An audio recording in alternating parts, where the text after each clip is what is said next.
Quick wee video here to show you how to rewire a push button for a horn, or in our case a wiper switch for the scushers. So basically in our case there was absolutely no power going to the plug. First of all, check that your wipers are working, because if they're not working then your issue will be here in the stock. It won't be a wiring issue or a motor issue. First step is to test the motor, whether it be the horn or whether it be your skusher motor, and the way to do that is unplug, connect alligator clips to each pin, stick it on a positive and a negative and a battery to see if the motor works. If that works, and if you've got no power to the plug, then the best and easiest solution, certainly the most cost effective, is to put in your own switch.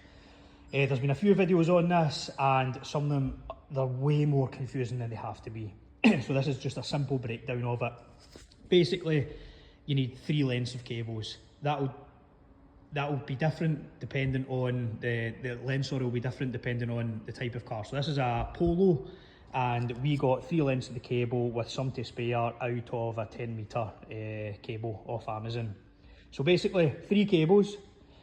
So you've got two wires going into your skusher motor.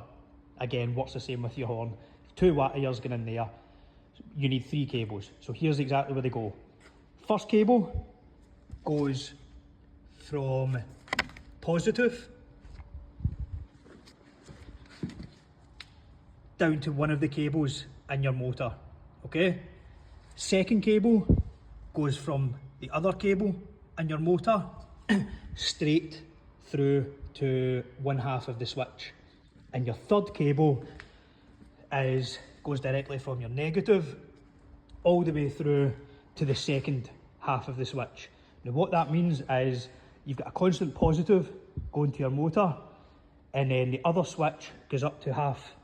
The other wire goes up to one half of your switch, and then when the button's pressed, that then creates the negative and it activates it. So when you're doing the job, always make sure that you keep your wiring nice and tidy. Plenty of cable ties. You don't want it hitting the fan, you don't want it going near the cat or anything, or basically going over any other pipes. So be nice and tidy with it. Take the wheel arch liner off, run it behind it. You've got your plastic cover going to go over this as well. Make sure you tape up all your connections as well. And the way I took it in was under the rubber grommet under here, straight up under the floor. Oh, let me pull this back. There we go. Right up through the plastic, wee hole cutter through there, and onto your switch here. Again, you can get these off Amazon, mega cheap. Let's just push it to make sure. There we go. Water coming out. Excellent.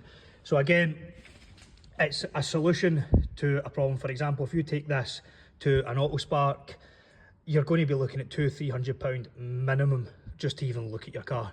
You can get this fixed for your horn or your wiper for what, £15, just in a wee bit of time. The one thing I will note, if you're doing it with the wiper motor, is it's only activating the scushers. You will still have to manually use your wiper stock to then clear the window, but it's a much more cost effective solution basically. So yeah, that's it. Easy, simple, quick video, explained, I feel, very easily to solve the problem. Cheers. So wheel back on, nice and tidy button. Turn the car on. I have a homemade jug curries from a jar with some. Turn that radio off. Okay, so let's try the button. There we go. Superb. Lovely.